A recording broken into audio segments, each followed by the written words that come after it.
You have fixed costs, whether it be a fixed agency cost that you're locked in with, or marketing managers, or social media manager, or other types of resources that you have that are fixed, and then there might be other aspects that you might be able to outsource or find ways to keep them flexible to in order to do different things in every month. So if you kind of look at this, I kind of built let's just say your budget is $250,000 a year. Okay, that sounds like a lot of money, but if you think about it, if you have one or two people in house, a few paid media campaigns, write a little bit of content, have a marketing automation platform, that money's gone in a second. The question is, how can we plan it out so that we leave ourselves the flexibility to think about things a little bit more creatively, be more experimental, and be able to act on the fly. I know that's a solution that we're kind of constantly working on with internally and with our customers. We practice it ourselves and with our customers, and one of the things that we kind of offer. So I'll leave you with that kind of thought process, and I will invite our first speaker, Jonathan, to come up and start talking.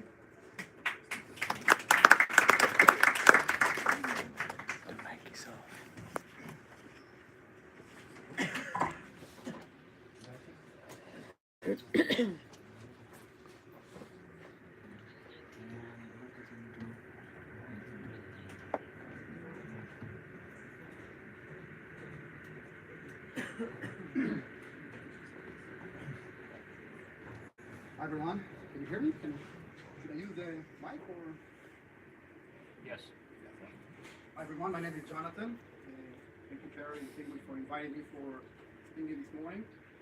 Currently the VP Marketing for Deepinski. Deepinski is a cybersecurity startup founded about 4 years ago. A very interesting company. We're applying deep learning. I hope you've heard about it. It's the best AI technology today to cybersecurity.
I'll do it as I bring presentation on the screen. We are running an online contest only during the event. We're doing on Twitter. People who tweet the event using both hashtags, one hashtag 2019 marketing, and also the payment strategies tag or handle, which is @paymentstrategy. At the end, we're going to choose one winner, and we'll give them a gift at the end. You have to use both those terms in your tweet, and it's only going to be running through the event. So by the end, you have an opportunity to win something quite cool. So I suggest that you join. Just make sure that you're there, and if your handle is something that was a bit hard for us to understand, each name, figure that out at the end. But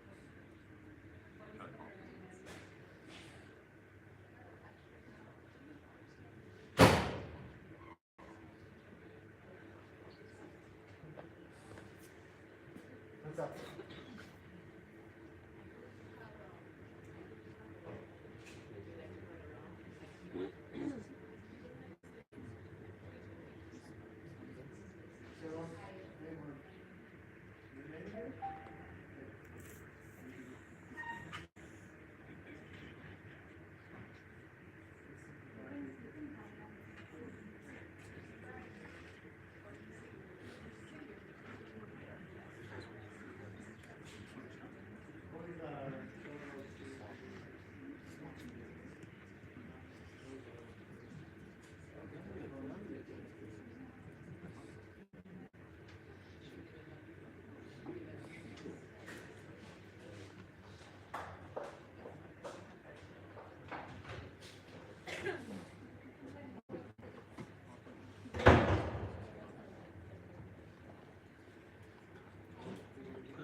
further ado, Jonathan Kaptan. Thank you.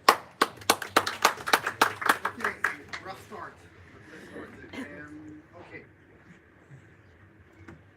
So I'm sure that everyone will agree that the budget is more than just numbers, right? The budget should reflect the company's vision, strategy, and most important priority for any department, any organization, especially marketing, which is high expense costly, right? Now, when I was asked to talk about how to budget, etc., I decided not to give the usual talk about targets and KPIs and metrics, because that's not budget, that's strategy, that's tactics. I would like to give some what I believe are practical concepts based on my experience doing marketing in the last 12 years, and which for me always works. And I will also use some templates. So my history, I've been working, I worked for Amdocs for about 8 years, different marketing roles. My last role was the head of marketing for the biggest BU, business unit in Amdocs. About a year ago, I decided to do a change. I left Amdocs and I went to a completely different kind of a company, startup, young startup, 3 years, and also a different industry, which is cybersecurity. It's interesting kind of, to understand the differences between the two.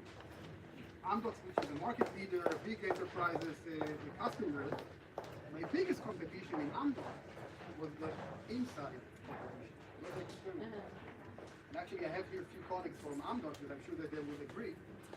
My biggest competition, my biggest effort was to win the attention of the salesperson over my colleagues. And that's also led a lot of the way that we budget and plan our marketing. It was a very sales enablement, product marketing driven kind of type of marketing. While in deep instinct, promising startup, a very highly competitive market. And here we are mostly focused on awareness, demand, and lead generation. But the same principles are that I'm using in Amdocs, I'm also using in DPS. Now in Amdocs, I used to build a plan every end of year towards the following year. In DPS last year, I already built 3 different budgets in 1 year. Okay? But the same principles, I feel that are working for me in both cases. So let me just start to explain one by one what I mean by that. Meet me in the middle. I always look top down and also bottom up. Top down means what is the strategy of the company, or in many cases what the CEO wants, and what success is going to look like, and what are the budget guidelines. You almost always have guidelines from finance. This is how much money we want to spend on marketing next year. Here are the guidelines. This is the framework that you need to work in. What of course are the high level goals, very outcome driven, results, right? Metrics, KPIs driven. Bottom up is, let's actually look what actually worked last year. What gave us the best ROI? What didn't? What we don't want to do again? What are the main stakeholders' view? What the board wants? The board wants to do this event. So they feel it's good for us. Product want to launch a product next year, and we need to support it. Sales want to do this kind of front end because they feel this is right for us. And you need to take all that into account. This is a very input-driven kind of stuff, right? What are the activities that I want to do? What more activities, what events I want to do? Not necessarily always driven by outcome, by result, just because it feels that this is the right place for us. We always need to balance between the two. When we're doing an ROI, and I mentioned that, this is usually the template that I'm using. Dana here with me, she's responsible for demand and lead generation. And the way that I measure the ROI for the different activities that we do, especially lead gen, is the following. Well, how much money we're going to spend, how many contacts we got. I know there is many definitions about what is a lead, MQL. I contact someone that just left, his details. And how many relevant leads we got out of it. This is, for me, a very important metric. How many relevant leads we were getting from this webinar, from this event, and how many of those were junk. Then we can also start track how many MQL, SAL, total opportunities that we got in the pipeline, and what is the ROI, which is the total opportunities divided by the spend. This is a very useful template that we're using. You can see the different channels that we have. Very, very simple, but very effective. Moving the needle. I used to have a manager in Amdocs that every end of year, beginning of next year, he was asking me, Jonathan, what will be your Neil Armstrong moment? And what he meant by that, he said Neil Armstrong only had one thing in his resume. The first man to walk the moon. What will be your moment this year that you will be remembered for? And I think that even my colleagues in Amdocs can say that the one thing that I did in Amdocs that I will always be remembered for is that this Amdocs Mobile Financial Services Cafe demo in MWC. Everyone is still talking to me about that demo. Because that was really something that moved the needle in Amdocs for my business unit, and I will always be remembered for that. So, what are the 4 to 5 main things only that you're going to do next year that are really going to make a difference? There are many, many activities you're going to do because you need to do that, because you need to do it, because everyone else is doing that. But once in the end of the year, you're going to stand in front of your board, CEO, management, this is what I did. And this has really changed something. It could be pipeline, it could be debt, whatever. What are the 4 to 5 things that you believe will really move that needle? And usually how I present that, I have my budget anchor. I present that to my CEO and said, these are the things that we're going to do. No more than a few bullets for each what I call budget anchors, and this will be my high spend items for the year. Before I even get to numbers, I'm going to tell you these are the big events that we're going to do. This is how much money we want to spend on those. These are the awareness stuff that we want to do. And by the end of the year, I want to see that at least most of it was accomplished. Be where your customers are. This is a very important point. And of course, it's very industry related, buyer persona related, etc. But the most important thing for me, and I see that very clearly now in Deep Instinct, intent related. There is a difference between learn to purchase. In Deep Instinct, for example, we went to the Gartner Summit last year. Amazing event. All the buyer persona were there. Everyone we wanted to talk with. The problem was, they didn't come to purchase. They came to learn. So the opportunities we got from that event were 0. It doesn't mean we don't need to be there, because that's an awareness, maybe even dimension stuff. But they didn't come to purchase. It means that when you go to places where they want to learn, don't expect to get leads out of it. Color it or measure it for the awareness and dimension that you want to do, right? And of course, there are differences between the 2 companies that I worked for.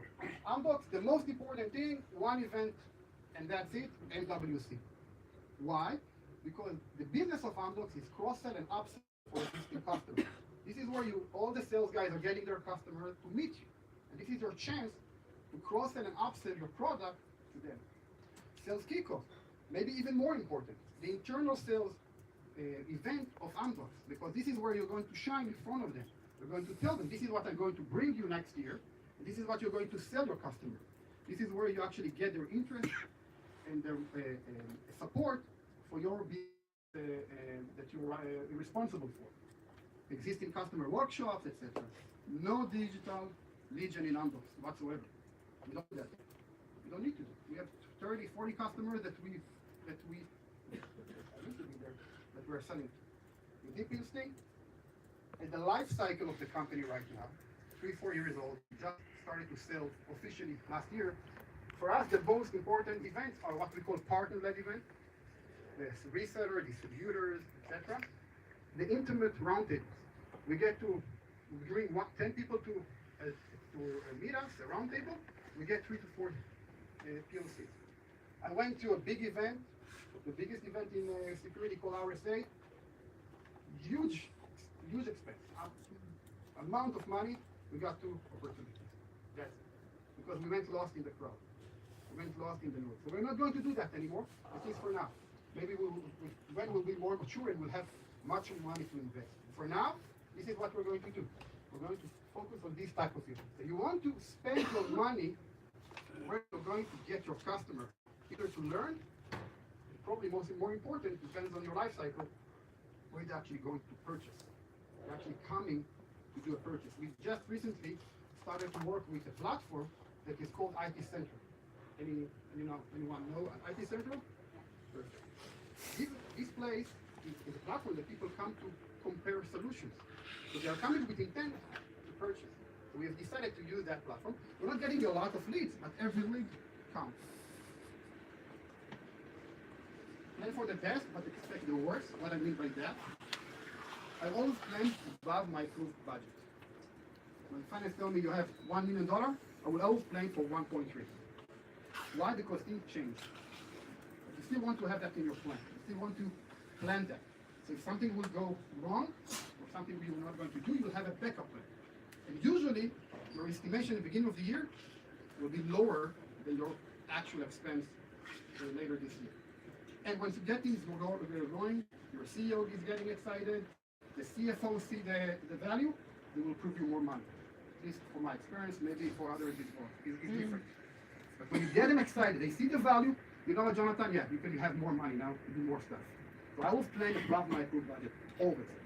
Second, I always, the method for me, I want to experiment before I put investment, okay?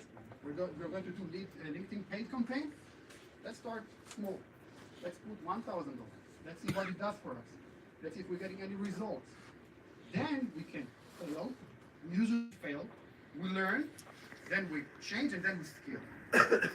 I'm trying not to commit huge budget before I do something, especially if it's for the first time. I always plan in detail 2 quarters ahead. I try not to allocate money to something that will happen 3 quarters, or maybe in the end of the year, especially for a company like DPST. I told you guys, I changed my budget plan 3 times in the last year. I don't want to allocate stuff for something that will happen maybe in the end of the year if I don't have to. That's also helping me to maintain the agility and to change priorities and budget as I go. The 18. This is, for me, probably the most important thing that I learned in this industry. You have to have the right people according to your targets and your plan. For example, lead gen. Lead gen for me, what I learned, can only work, really work, if you have an SDR reporting to you directly. We didn't have that in a Deep Instinct, and we had a lot of challenges to convert leads to opportunities into pipeline. If you're going to do lead gen, you have to insist to have an SDR according to you that will work according to your agenda, your priorities, and according to your needs. If he's working for sales, and sometimes he works for sales, it's not going to work. He will expect different type of leads. He will expect the lead to be qualified. They expect to get a POC ready. Someone went to the white paper. Why he's not ready to start a POC? Of course he's not. You need to work on him. Sales development rep. The guy that pick up the phone, call the lead, let's have a meeting. Okay? Very hard work. Very, very hard work. Especially in an industry like cybersecurity, where most of the buyer persona are actually immune to lead generation activity. Immune. These guys get hundreds of calls every week, and they don't answer it anymore. This is a critical function in order to be successful with lead gen. Awareness. You want to go awareness, you have to have a strong marketing person to help you build a story and understand how it's going to be reflected in different channels. Sales enablement activities, you have to have a product marketing, a strong product marketing that should create a sales kit, the collateral, the demos, etc. Events, super important marketing operation, and SDR. Because all the leads that you're getting from the events, once you schedule the meetings afterward in order to convert them to opportunities, you have to have someone that will do the follow-up. And of course, global versus local presence. My team, I have someone in Singapore, which is responsible for the APAC marketing. I'm going to have someone in the US for the North America market. Very important. I sit here in Tel Aviv. I need someone local. There is no way that I can manage all the local activities, local campaigns and programs from here. I don't know. I'm not in the time zone. I'm not aware of all the local stuff that they. You have to have someone, at least in my experience, someone local that can really run the activities, the local activities, the more tactical activities, like events and campaigns, etc. from there. And there are stuff that goes without saying, right? The stuff that you must have, and I think that's what Perry meant by fixed cost. So you have to have money for the website maintenance, marketing automation like HubSpot, the giveaways, the design. These are the stuff that are the fixed costs that you have to take into account when you build your budget. This is the template we are using. So you can see here the different budget categories. That's very related to the budget anchors that I showed earlier. The different activities, what will be the estimated cost, and more important maybe, how it's going to look like quarterly. This is very important for finance, so they can plan the liquidity and the expenses along the year. So this is usually how we build the plan. You can see here we don't have a lot of items. As I mentioned, the big ones, it's for sure when it's early the year. And this is how we plan and how we present our budget. And again, the categories here, according to your priorities, what would be your Neil Armstrong moment, etc. And that's how we manage the status. You can actually see that we took it from our Excel. How I actually maintain and manage my budget along the year. What was the approved plan early this year? The percentage, how much weight each of the categories we gave. Let's reflect priorities, of course. Then different plans and different changes along the year. And very important, what was the actual versus spend? So we plan to have thought leadership content, that amount of money, but the actual was less. That's very important, by the way, for the planning for next year to understand if there were the estimation went wrong, so you can plan it better, and also see how much money you have left for other activities you may want to do. So this is for me probably the most important column here. What I was planning and what was actually spent on the activity. That's it, guys.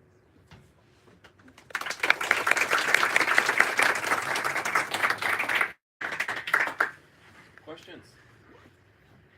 I have a question. Yeah. Regarding the lead generation table at the beginning, Yeah. if someone has engaged with multiple sources, how do you decide which source is the That's a very good question. I have a perfect person to answer it, which is Dana. We're actually seeing that today very often. There is a way in HubSpot and Salesforce how to get different sources into the same opportunity. Technical thing. You need to define a campaign, and then you need to define a source. It's a technical thing that in the end, you see the different sources that got the lead. For me, the most important thing will be the first time we met a customer. If I met him in an event, and then he went to a webinar, the most important thing was when was the first time of engagement with that person. This is when he got to know us, right? So therefore, he will go to the webinar to learn more about it. So the first time we engage with a person, by the way, we see that all the time, right? Someone come to our event because he met the salesperson or before, right? Or someone came to a webinar because he heard about us.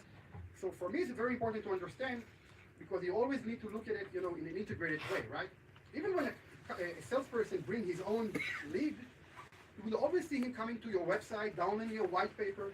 Then you can say, oh, it's true that the salesperson brought the lead, but we supported it, right? We gave the relevant information for him to learn better about us. And that's very important to understand, not always how we generate the leads, how we actually support the sales cycle as well.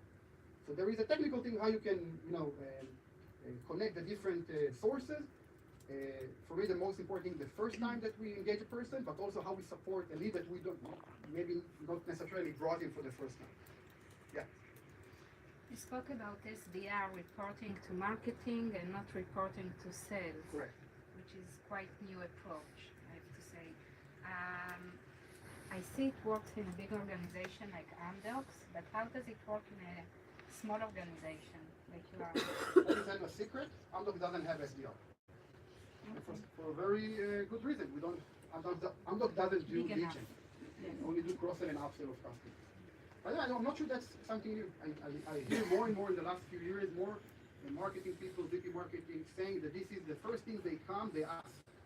Because if not, and you just push leads to the sales team, you're giving your faith, you're trusting your faith in their hands. You're telling them, take the lead that I worked very hard to bring, I spent a lot of money, and now you guys need to start the process. I prefer to be responsible for my own fate and say, he wants a POC. He wants a demo. And I did it.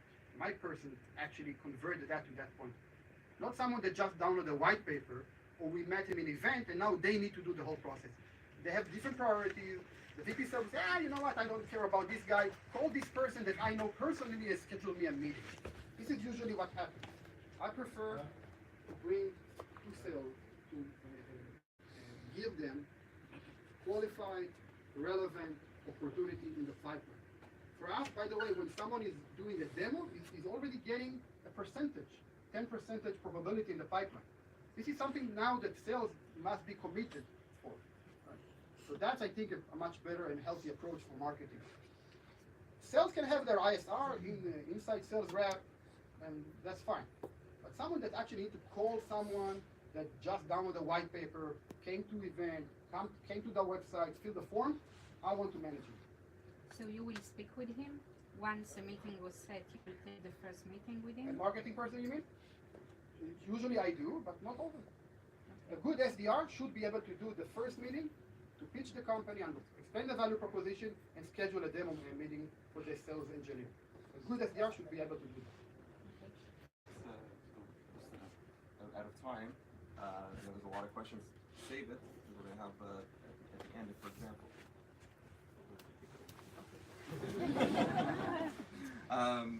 That topic is a question we're hearing a lot about. So I'm going to bring that topic back to the panel, and it's actually maybe even an idea for our follow-up meetup. Because a direction I'm seeing a lot of companies go towards is they're called revenue teams, which years ago used to companies that had VP sales and marketing was a bad thing, and then they divided sales and marketing, and they wondered why we have these silos, and now it's a trend of bringing them back together.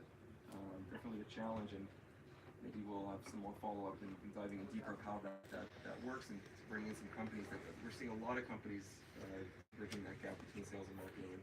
Definitely that's a key to success. But the topic today is budgeting, and we have another CMO over here, Yanai, please come up. Reminding everybody that we have the hashtag is 2019 marketing hashtag and Penguin strategy. If you have questions, it's a good place to throw it up there. Yoni, or whoever's managing those the Twitter on our end, can feed us some questions for later. Just get them over to me. Morning, everyone. How's it going? Good. Good. Great.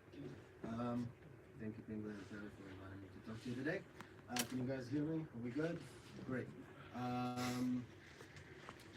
Just to feel the crowd a bit, raise of hand, who here is B2B? Who is B2C? Okay, we got a few. Okay. Who here is startup?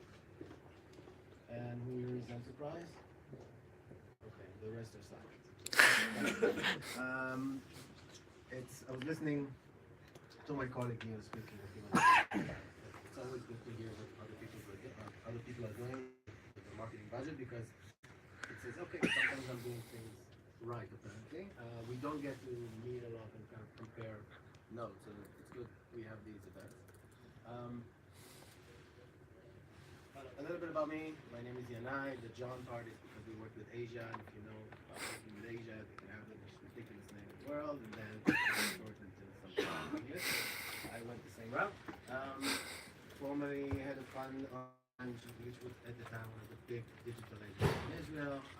Then CMO for Galatel, acquired in 2015. Currently CMO of Appsy, which is the world's largest qualitative analytics platform for mobile applications.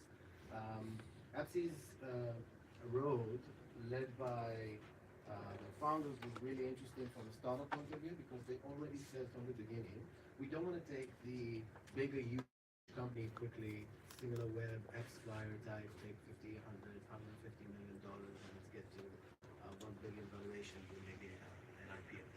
They said, we want to retain as much of our company as possible. And they only took one round of investment about 4.5 years ago, 2.5 million. Company now is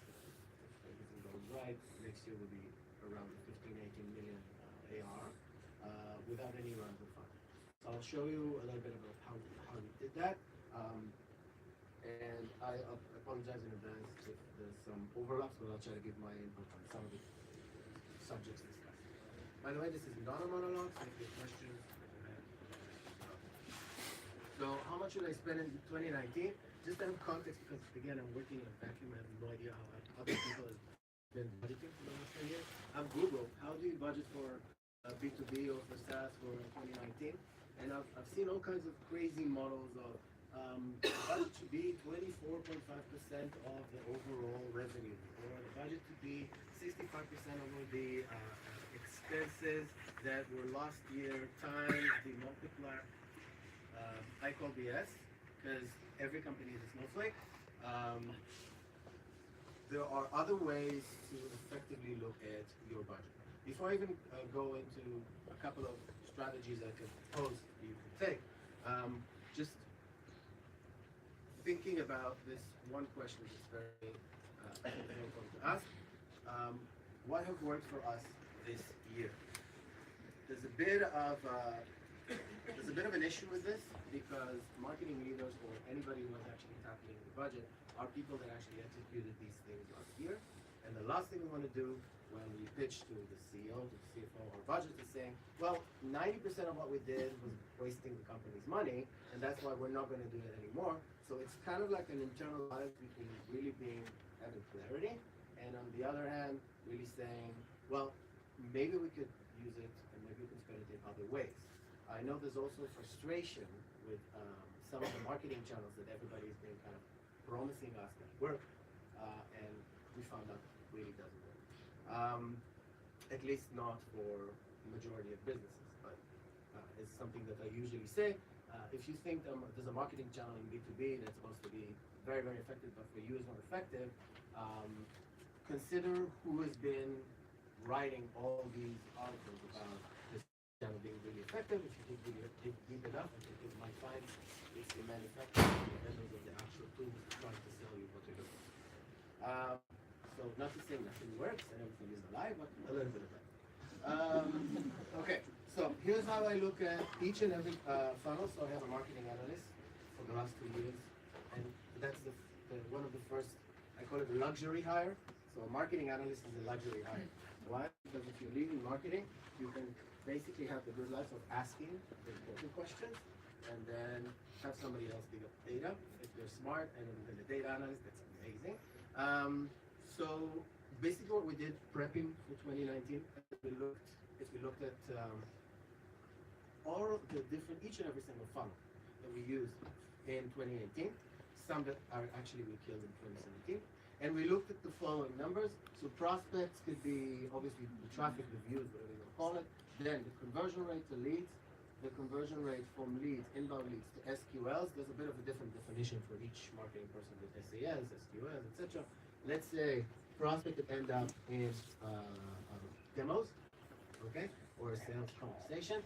Then the amount of people that go from a sales conversation to being an opportunity, meaning there's action items and there's continuous conversation towards some sort of a sale. What's SAL? SALs are sales accepted. So some people put SAL before, some people put after. I'll explain my terminology. MQLs are marketing qualified leads, meaning marketing says to an SDR, sales development rep, the first line of engagement, go after that lead. Sales qualified leads are SDR saying, okay, we've researched that lead. It's a good lead. It engaged with us positively. Now a sales guy should talk to an account executive, as they like to call themselves, right? Then those are still SQLs. The sales guy goes on the call and have the demo, sales talk, whatever. And if there's next steps to actually continue the conversation, it means that the account executive usually opens up an opportunity, meaning there's potential money to be made there, and that means that's an SA, it's a sales accepted lead.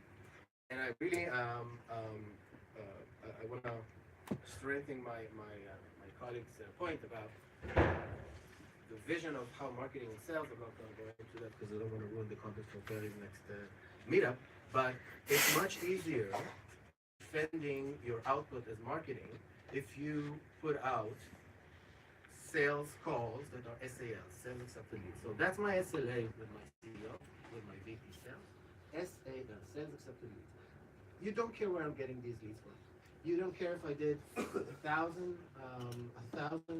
webinars and conferences, or I spent $5 million on Facebook PPC campaigns, because I deliver some amount of sales accepted leads, which are leads or meetings that your account executives thought could lead to a deal. And that's the ultimate KPI that brings us to. Otherwise, you fall into some of the debates I'm sure some of you already experienced between marketing and sales. Marketing says, well, salespeople are not closing enough deals. We give you so many leads and such good leads, and you're just not closing good enough. And of course, sales will come and say, but the leads were not of good quality, they were flaky, etc. So this really kind of aligns those teams to say in front of each other and the CEO, okay, so I gave you X amount of SALs a month. You already have history of closing rate. Each persona, each segment, each vertical, each geo, whatever you look at, has a certain close rate because the company has a little bit of a history.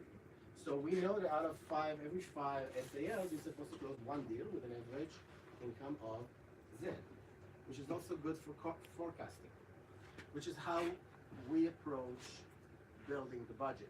Because what we do basically is nothing starts with marketing. Unfortunately, we have to kind of accommodate the high-level goals and CEO goals, and the high-level goals and CEO goals are ARR, monthly revenue, yearly revenue. But once you start getting a few of these numbers, you can kind of reverse engineer and say, okay, so I want to make $10 million next year.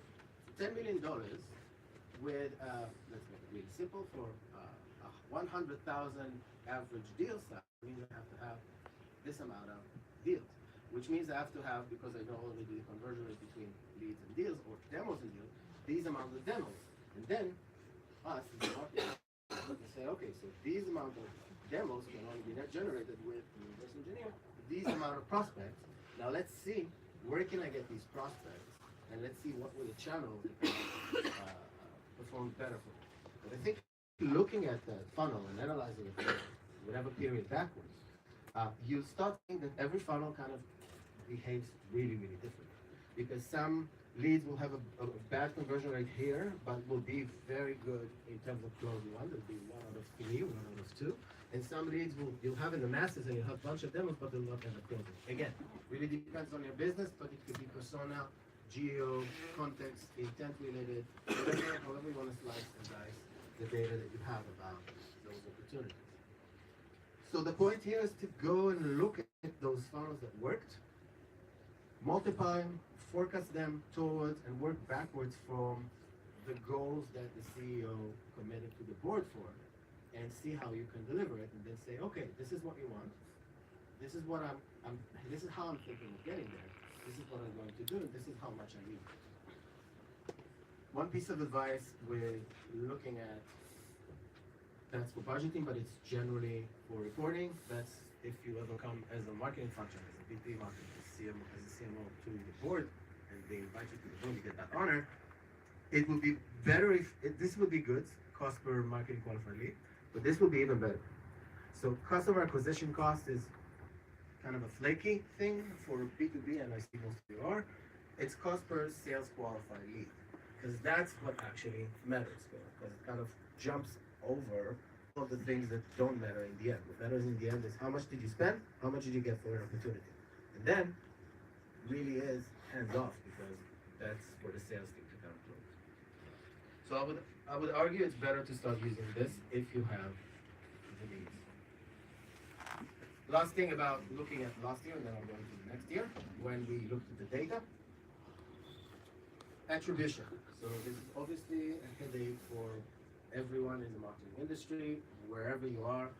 There's better and better technologies and methodologies to kind of flow into that. I actually wrote a very deep analytical article about this if you want to find it on my LinkedIn. I'll give you the high-level overview of how we approach in the past few years attribution.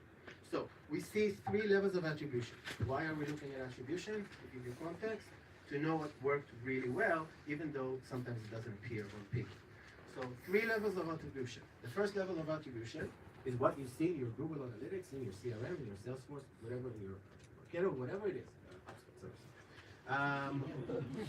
Whatever it is, that's the first tier attribution, because you put all the UTMs, the CPM IDs, all the tracking metrics. It is put it on a link. Somebody clicked it. Somebody clicked a few other links. Everything gets recorded, and then you can see, okay, so this particular digital activity brought me this particular lead that then ended up being a particular opportunity.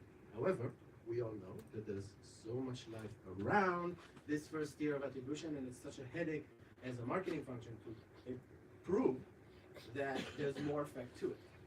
So then we have 2 other layers of attribution. Let me introduce it again, high level. If you want to do it, need to go to the deep level, go to the LinkedIn. The second one is something that the actual platforms, the big advertising platforms, the social network, the Googles, the LinkedIn's, the ad rolls, the Facebooks realized. And they said, you know what? Marketers cannot prove to their budget holders that we give them all the values that we know and they know, or at least they feel, and we give them.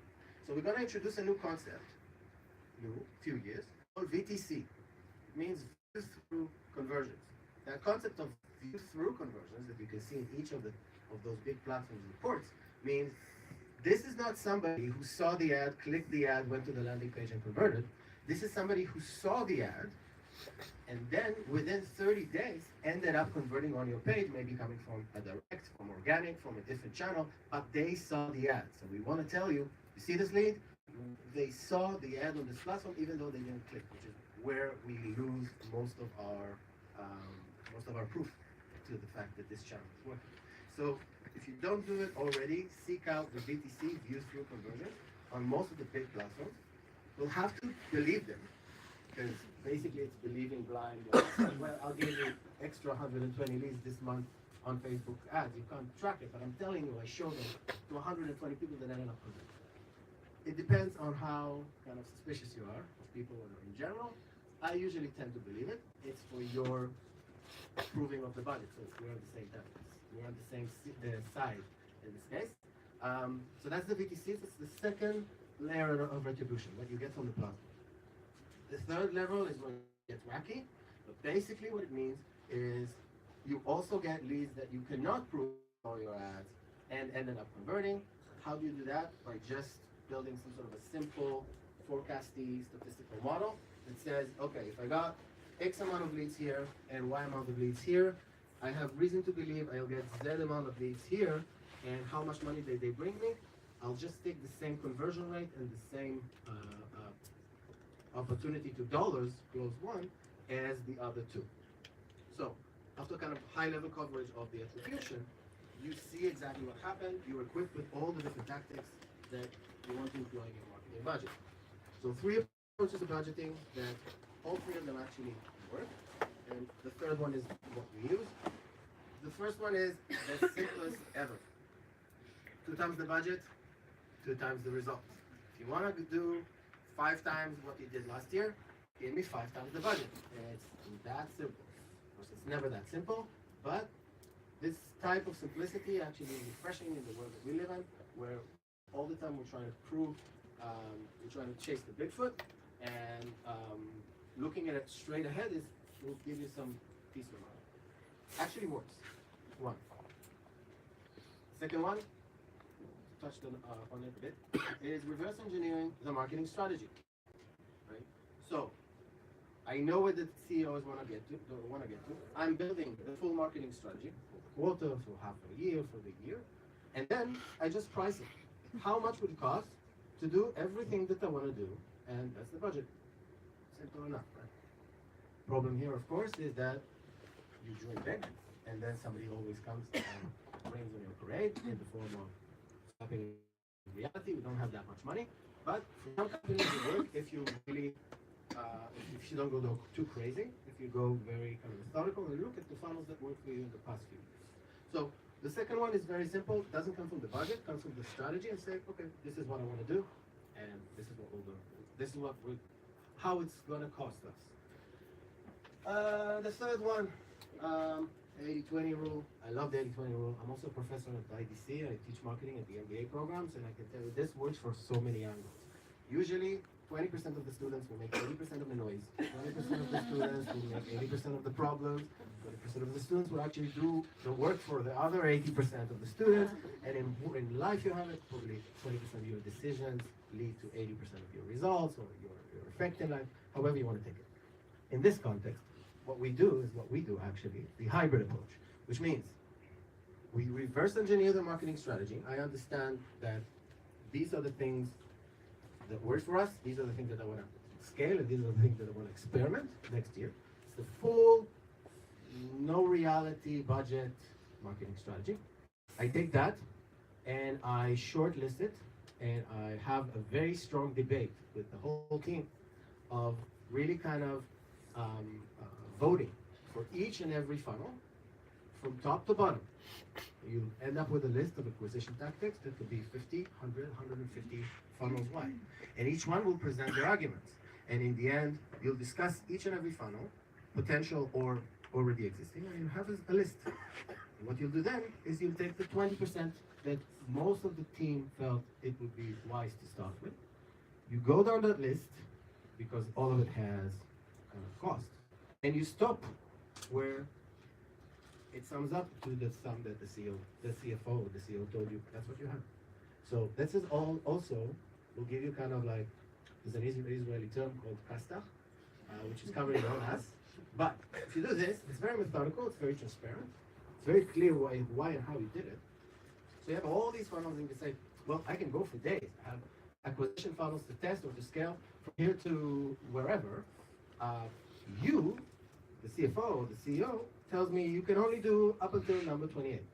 Fair enough, but realize this is only up until 28.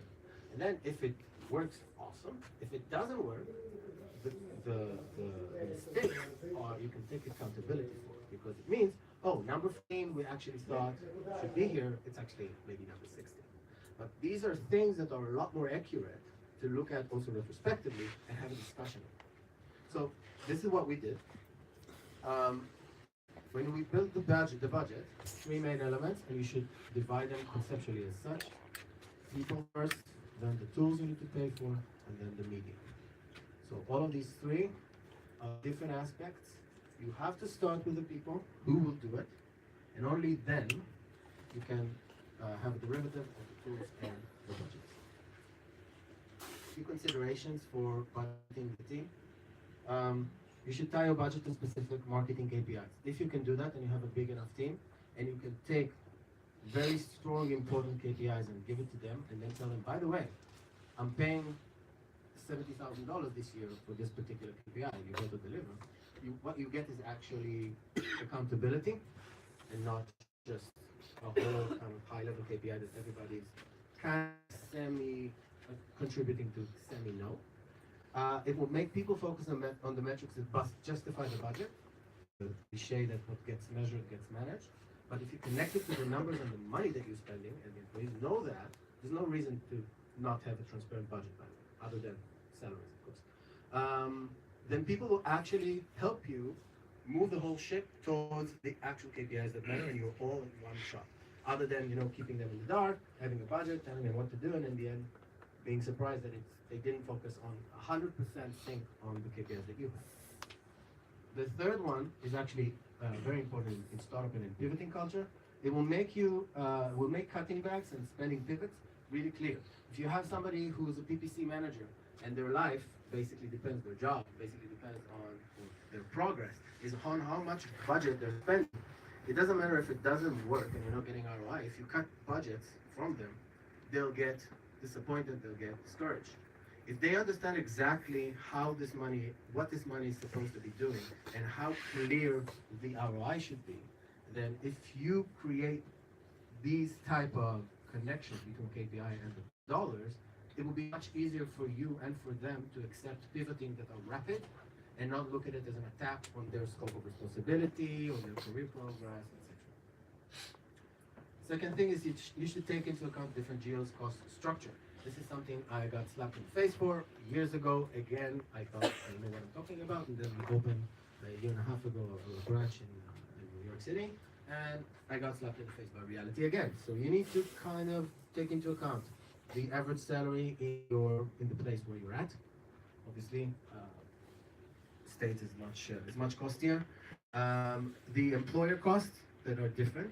I mean, usually the employer cost in Israel, I would say, 1.27 to 1.31 on the brutto salary. In the state, it's different. It's a different game. The office costs, which are very different between Israel and the states, and recruitment. Recruitment in which the ones of you who didn't recruit in the states, it's ridiculously expensive. 2, 3, 4 salaries sometimes I've heard, just to get the right person from a headhunter.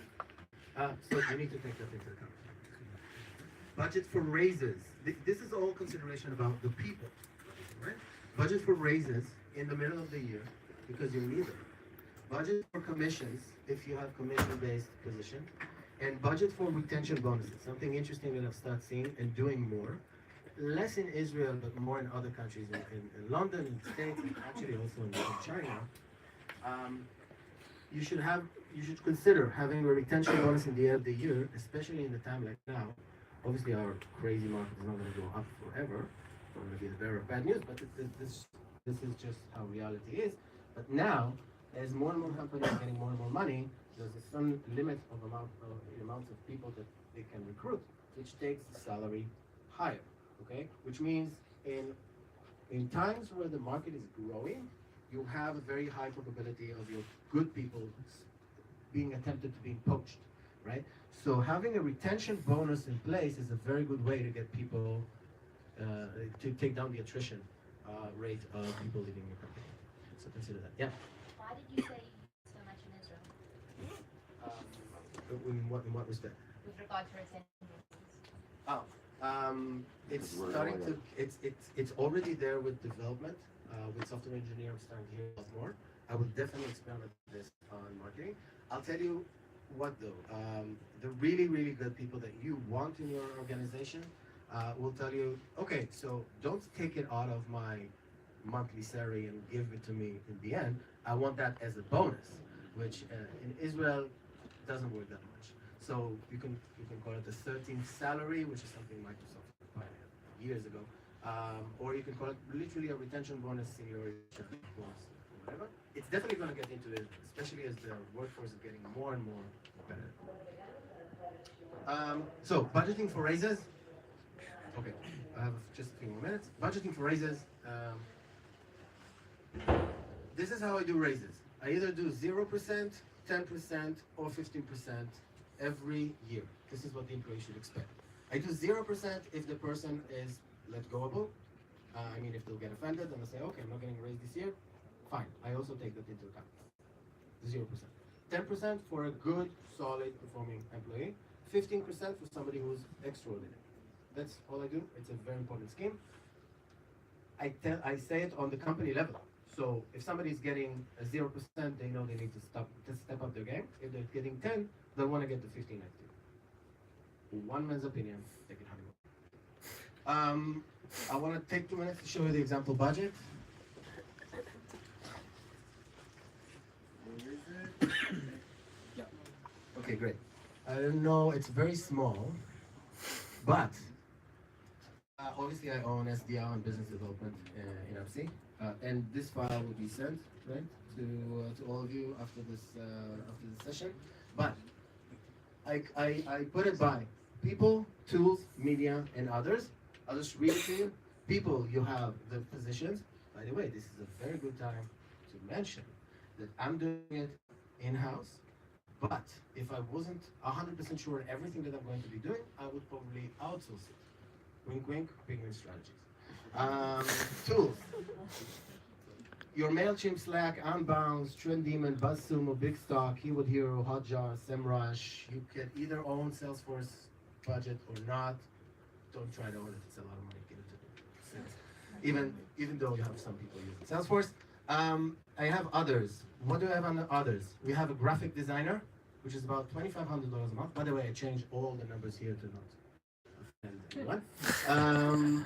Content productions, like videos, Upwork programs, everything around that.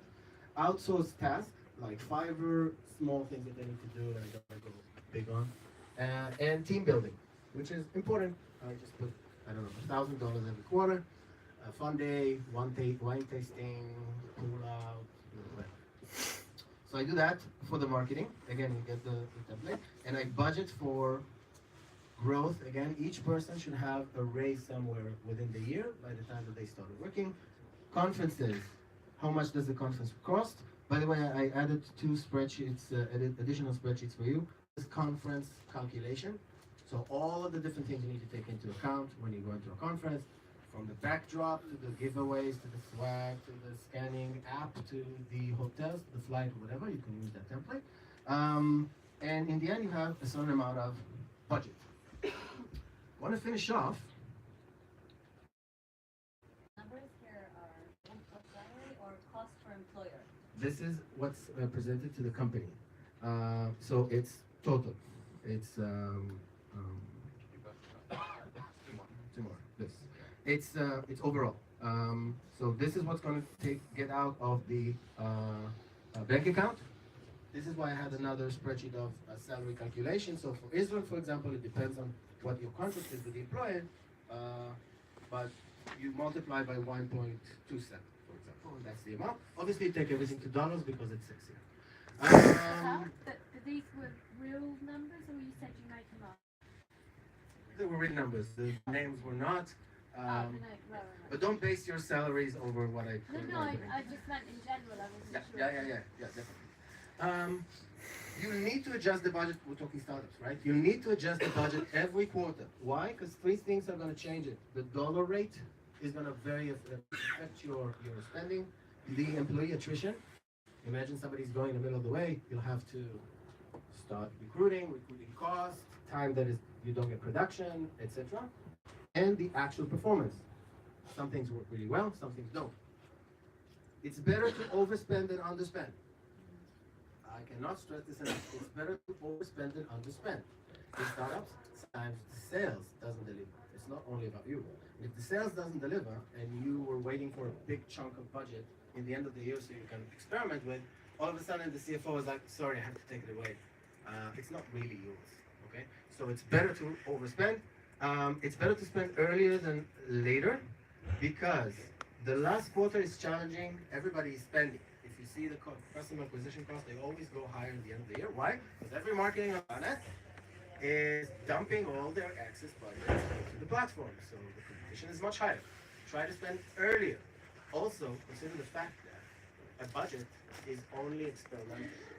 If you can prove to the CFO, the CEO, that you have an ROI positive funnel right now, you will never hear the sentence, oh, so don't dump more dollars into a machine that makes us money, right? You'll start getting on top of what you had currently. So go big and then reconsider. Spend more on people and less on media. $1,000 more on somebody's salary will enable you to get a superstar from another company versus the ROI that you get on PPC spending. In most cases, I see investing in people as being worth it. The last thing, consider negotiating. What do I mean? You're a marketer, you should market your marketing budget. Expect to have pushbacks, expect to have different views from the CEO and the CFO. I connected what was said here earlier, budget for 1.3, 1.4 of the budget, and haggle, we are in the Middle East. And then you'll have a budget that you're happy with, and maybe a bit of an extra that you didn't even expect. Any questions? All right, took too much time to begin with. Thank you very much.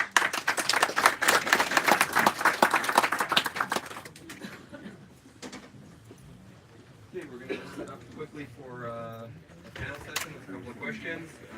Aviv, CFO of Slices, is going to join us. Pick your own chair. You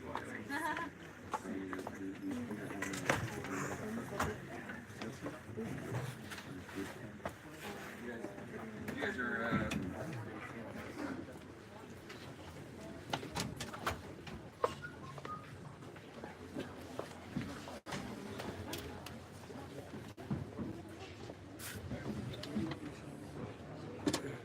Still to announce the winner. I'll say it's close. We have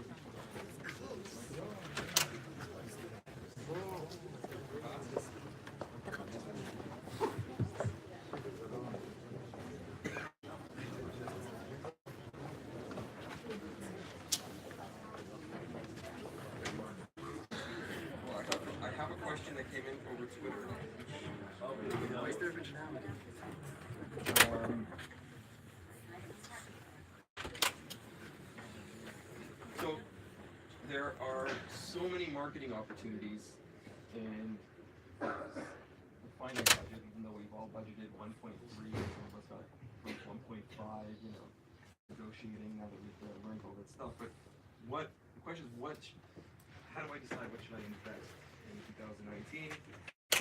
You alluded to the answer in some of your presentation. I see that you talk about your decision and how we can that's a question for someone here. So, hear me? Hi, I'm Aviv Cohen. I head marketing for Sysys. We're a cyber startup that does automated penetration testing software. Thank you again for inviting me as host. I think that, again, answering it in a way, I would invest in something to begin with, I can prove the ROI on and become the hero that Jonathan talked about to begin with.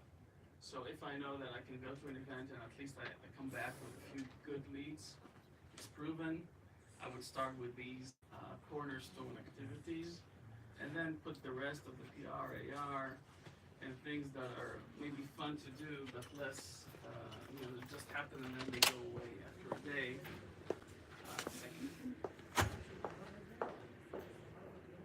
And I think that I basically answered that in my presentation, but we'll give you a practical or real-life example.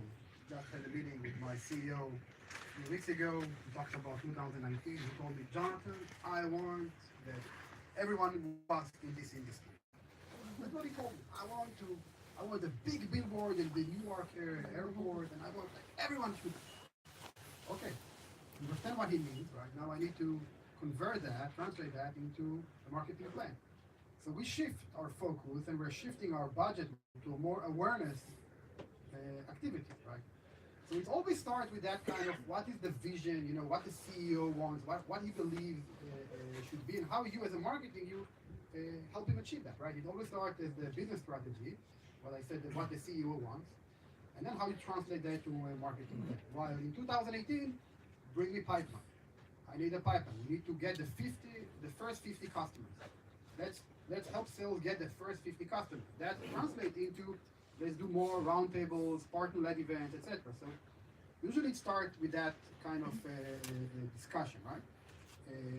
But again, for me, what in the 6 months from now, I can stand in front of my management, my board, and say, we did that, we moved the needle, we made an impact on the company. Will help the company become more successful. As I mentioned, we look at how the company make money. What works for marketing? That's always one part, but because we're talking mostly about startups here, I feel it's very important to have 60-40, 70-30 ratio between the bankers and the experiments, because just expand mildly on things that work and it works fine and it's easy to measure, you will lose all the, I hate this word, growth hacks that might actually allow you to achieve the hockey stick. So you should be very careful at not including some budget for experimenting. It's also going to give you some energy that you are allowed to fail. Because if you only budget for things that work, now you can only fail. But if you budget it for, again, 30-40% budget for experiments, you're giving yourself options to crack the code. One more comment again. I would represent the younger startups in the group. If you don't have your infrastructure, brand, image, messaging, website, HubSpot prepared, that would even come before what I said of bringing leads first. Sometimes another tip is sometimes I do nod. Yes, the CEO wants to be known all over the world and we just came out to market. But eventually I know that when he sees that the leads attribution, they came from the website, request a demo push button, he would be thankful and I would get next year's budget. So all I added is don't forget the basics. I see people that are messaging wrong, or kind of skip that, doing a lot, but they're not hitting the market need, pain point, etc. So that's also something needs to be in the fundamentals. Okay. So summing it up, make sure you have fundamentals. Do growth hacking. I like that word. Sorry, we don't have code read. Which means make sure you have enough money to experiment, because that's where the bigger the risk, the bigger the reward, and then align what you're doing with what the business plan is. I can say what the CEO says, but he sometimes has some crazy visions. You have another question?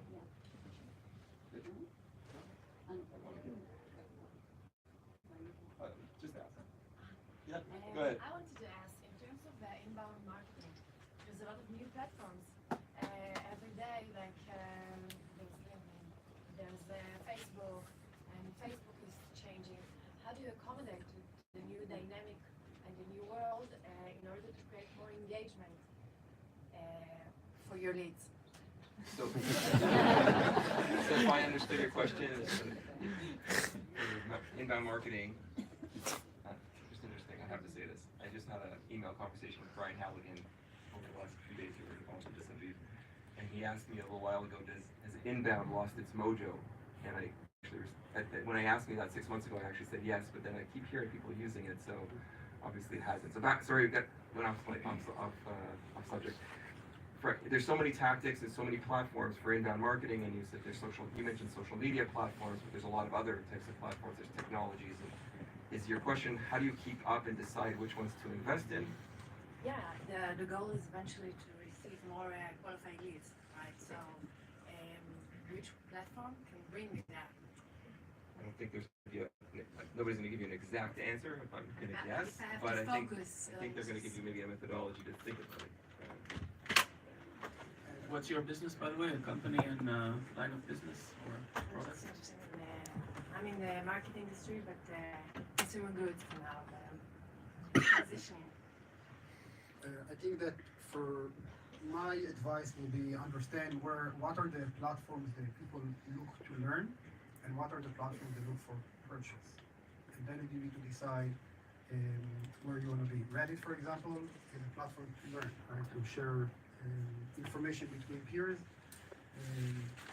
IP Central, for example, that's a platform to purchase. So you need to understand where your customers are and what they're doing in those channels.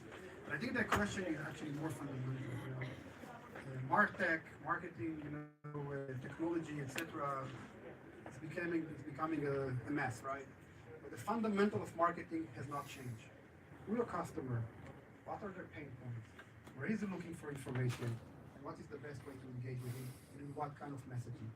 Once you understand that, you understand where you need to meet those customers. We understood very quickly that we need to get roundtables, because this is where people actually come to purchase. They will make the time to meet you around the table, not just because they want to learn. They will come to your website if they want to learn, because they want to understand if you're going to be any good for them. So once you understand your customers and you really understand who he is, where he's looking for information and what kind of information, then what platform channel you need to engage will be much more trivial for you. That's my advice. Start with the fundamental and not necessarily go to all those shiny new platforms that everybody now is using because it's a trend. Fundamental of marketing has not changed in the last 50 years, in my opinion. I'm going to just cut off so that we have time to get to more questions. So what we'll do is change the format, experiment. We're going to take a question. One of you will just we'll go through and each one of you will answer it so that we get some more questions. There was a question from upstairs. Let me ask you, what is the failure analysis? You want, Yeah, I can take that. Actually, I'll link the two together. Repeat the Yeah, question. so how do you do failure analysis? Okay. For someone who fails quickly and often, it's part of my philosophy. To your point, I just try a chance. I'm giving it a quarter or 2 months and $10,000, and I'm going for something, and then I compare it to a benchmark, and then I fail, and I move on. And the thing is, up front to say I'm doing an experiment, and then the experiment succeeded by failing. I'm moving on. It's not me. I framed it as an experiment, and then We have the KPIs. We agreed. I presented up front, not like excuses, retroactive. If it succeeds, of course, it's me. It's all about, right? So basically, I add a small thing to it because I think it's a good question. So we do a lot of no blame post-mortem, we call it. We actually took it from the dev world. Whenever something doesn't work, we use a platform. We call it the pyramid of fuck-ups. If something didn't work out, it didn't work out because of one or more than the three levels in the pyramid didn't work. The why we did that, the what we did, and how we did that. So if you fail, you either fail because of the general direction that made you even pick this tactic or strategy. The what is actually picking a strategy that would not work however you execute it. Or you fucked up by executing it wrong. And once you break it down into these three levels, you start looking at where exactly you might have gone wrong. And if you see it's just an execution issue, you go back at it. You don't want to discard the whole strategy just because of poor execution. I think it's really important to understand first where was the failure, which level. so the basis of that is making sure when you set up an experiment, you define clearly what is success and what is failure. And I'm sure as marketers you've heard a million times, yeah, social media just doesn't work. And why? Because I ran a couple of posts on LinkedIn or Facebook or Instagram to sell cybersecurity or whatever they did. It just social media doesn't work. It has to be a lot more. I see a lot of you smiling because I know these are stories I've heard over and over again. Next question. Back in the left. Yeah. So Jonathan mentioned that in Amdocs, it was like 0% lead generation activities, while in the cyber startup we got a target of bringing 50 opportunities.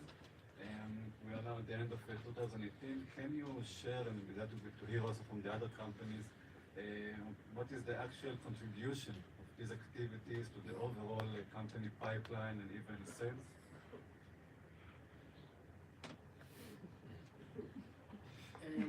It really depends which region. APAC marketing contribution was to the pipeline, not the actual. We're talking about the pipeline was more than 50%. In North America, it was less. And you know, as we said, we fail and we learn, and now we are changing our tactics. So I can say that anywhere between 30 to 50% contribution. Again, depends on the life cycle of the company. That is a good number to look at. I would assume, especially when you only start, right? When people don't know you, right? So most of the deals are coming from personal relationship of the salespeople, who they know, etc. And once you get to know more, you can get more leads and opportunities from people. So I would say for us, between 30 to 50% was a good number to share. Yeah, I agree 30%, and again, because it's early days, it's going to grow because the friends and family connections are not there. People come through the web. I consider the small events like Jonathan, I'm a supporter, which is like a brute force. You pay a lot, but you get a lot. And again, if we were Israeli Export Institute roadshow in the East Coast, and we got a couple of deals, let's say $400,000 out of that. The event cost us $1,000 plus airfare and a hotel. The ROI is magnificent. It came from that. It's marketing. It's all good. You get some credit line to continue to work, and that's the deal.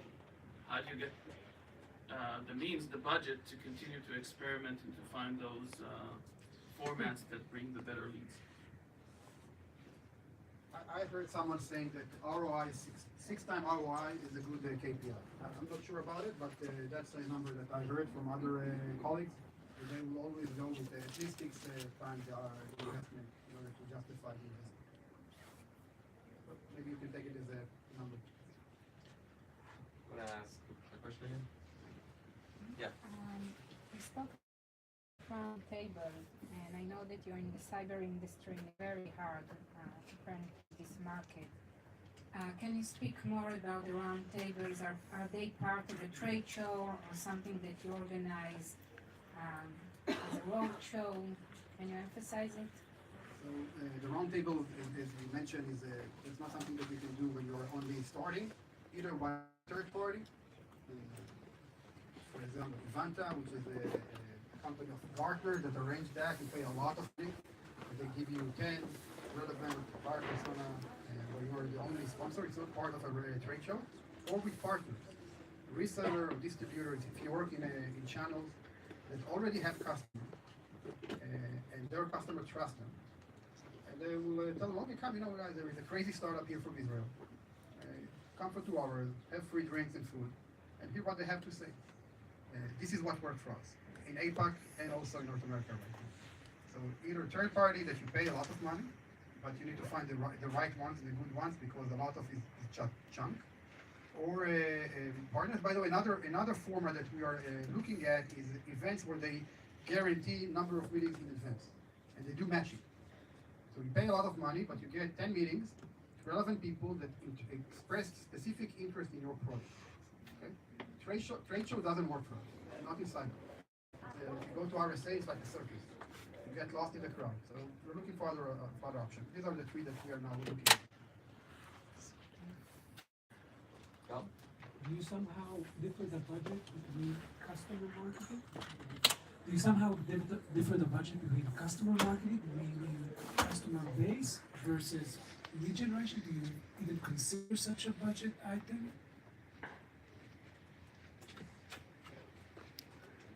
What you might call, if I'm getting to what you're really referring to, that sounds like a customer success type of operation. What happens after you acquire the customer? I care less about what happens with the customer after it's been acquired, because I have my own headaches.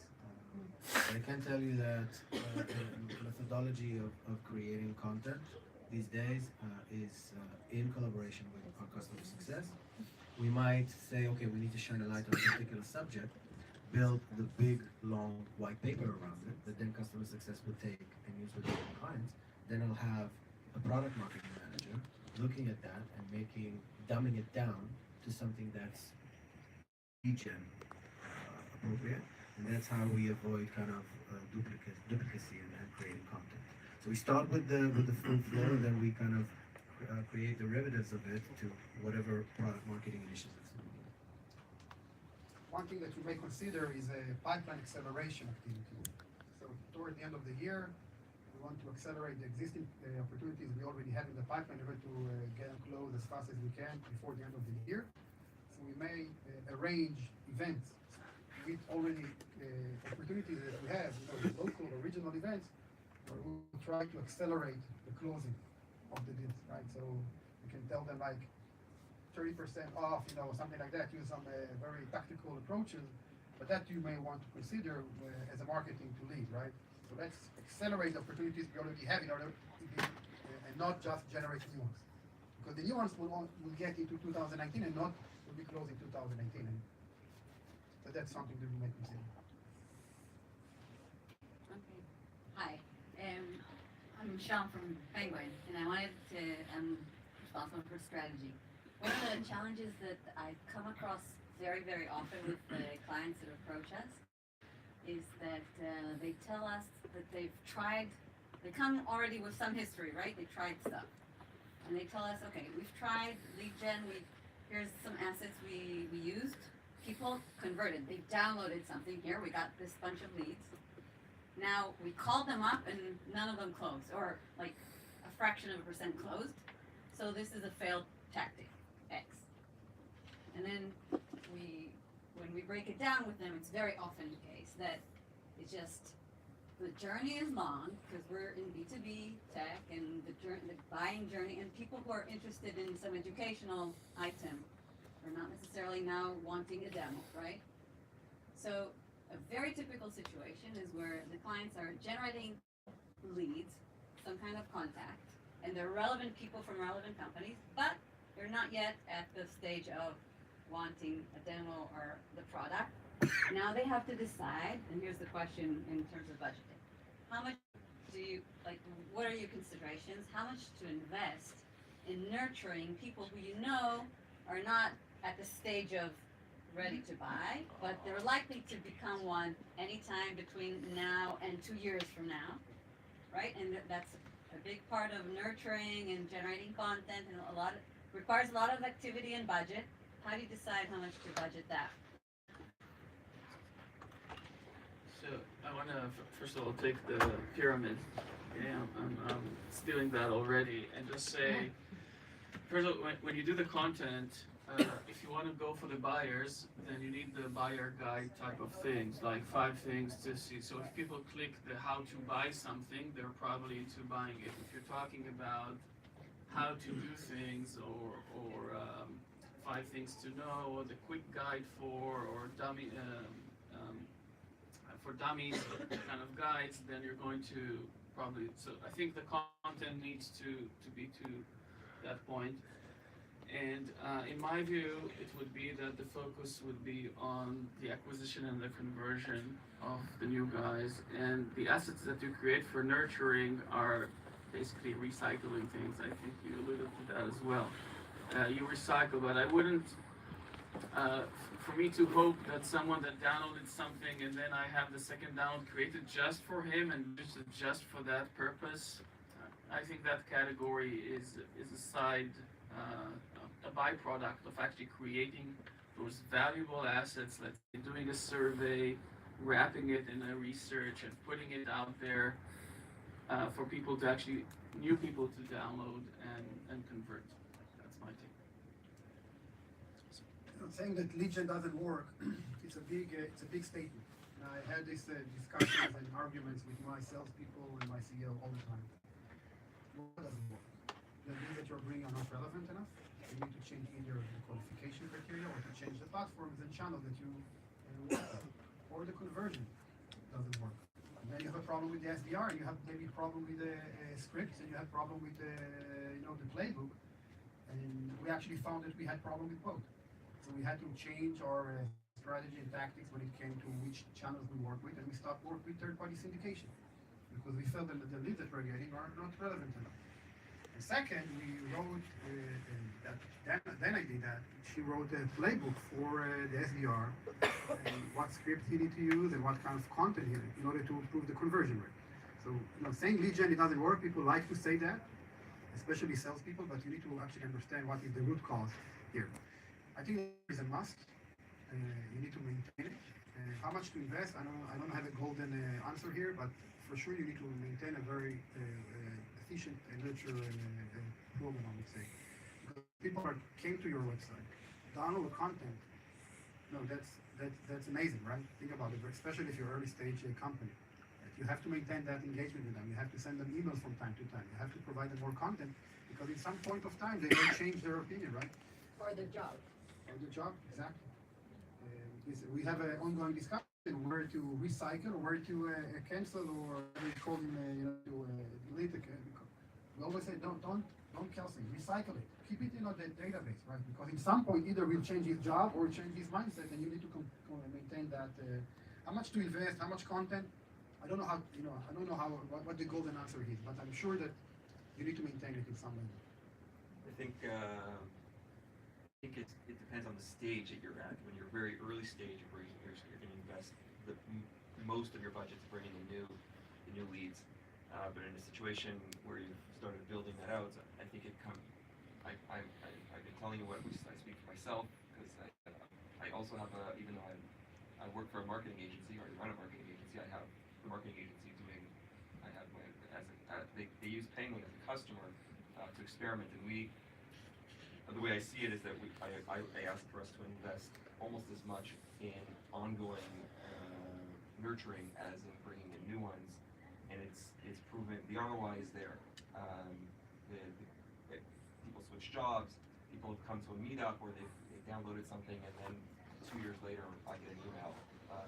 It literally happens over and over again, and it builds on itself. So my take on it is. And we give the same. I give the same advice when I talk to early stage. You got to get them in. But once they're in, you have the right person in there. You're going to invest a lot to keep them on because we all are quick to unsubscribe. We're quick to get so many emails. And if we don't engage properly, your database is going to be big, but they're all going to be unsubscribed. I think we have time for one more question. someone's waiting here quite patiently. So, okay. Thanks. I see. I want to make sure you get an Yeah, I opportunity. was kind of behind my phone. Hi. So a lot of what you talked about with the examples of budgets look like quite nice budgets compared to what I currently have, which is almost non-existent. Any tips for how to focus your priorities? Really, pretty much with a one-person marketing team and almost no budget. Any tips for that? So, yeah, sure. You take Penguin and they resolve your issue. They work for free. They work for us mod, but I think I represent the low budget. It's going to double next year. That's the good news. But this year it was modest. Inbound and content marketing has the best. So, like, if again, just tell me what your company does, just so for. Yeah, we're a search enhancement solution for e-commerce. Okay, so it starts with a product. In my view, first dollar goes to a product package, like a good video. I don't know how much it costs, but I would put, if I had one, I would put all of it there. So I have like a product marketing, something I can move, send in social, and the rest of it would be my own content writing and social work, which is your time. But I just want to warn that just without that shiny object, something that you can show a nice infographic. It's not a lot of them, but something to build around marketing, for example.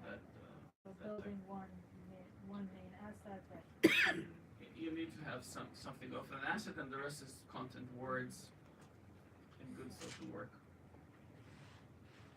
How much time do you use this? the company, about 4 years, but this is the first year of actual commercializing the product.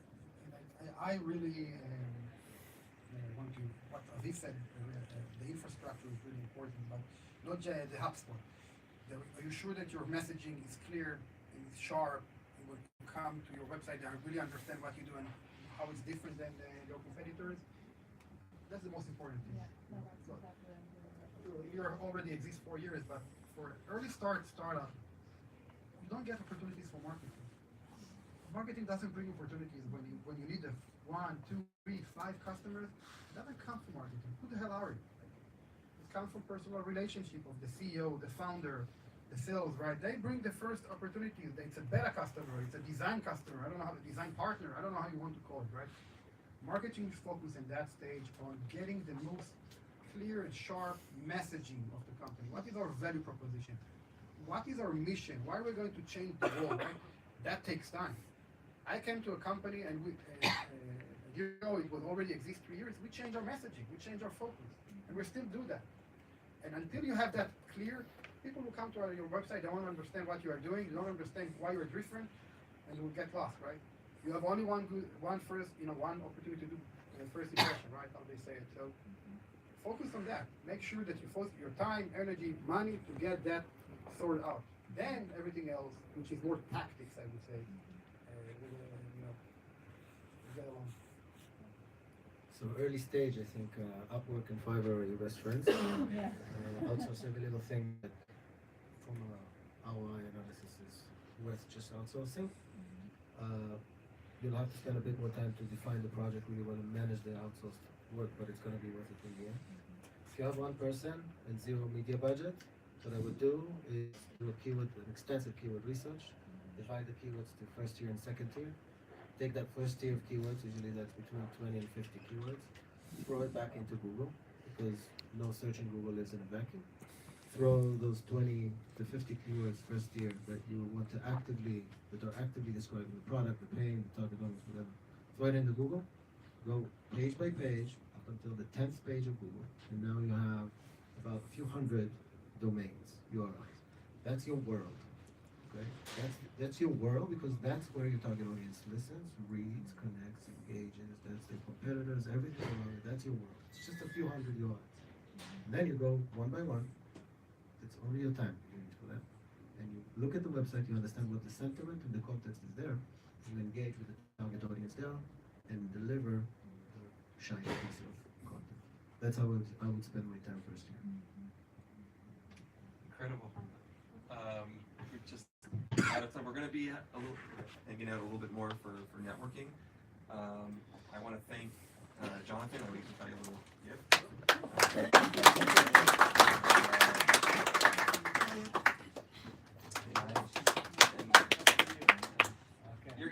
You're getting gifts every day.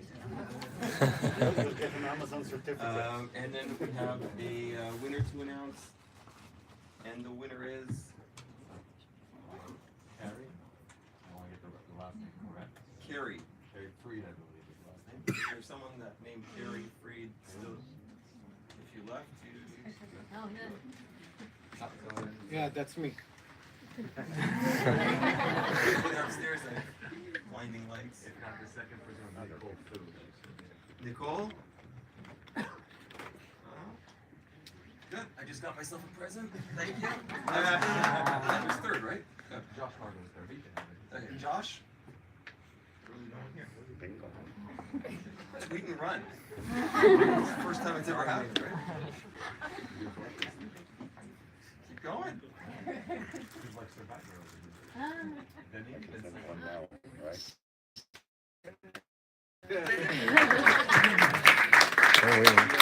Something up here, John. Yanni just handed it. Thanks everybody for coming out. And sending out emails of all the presentations. And peace out.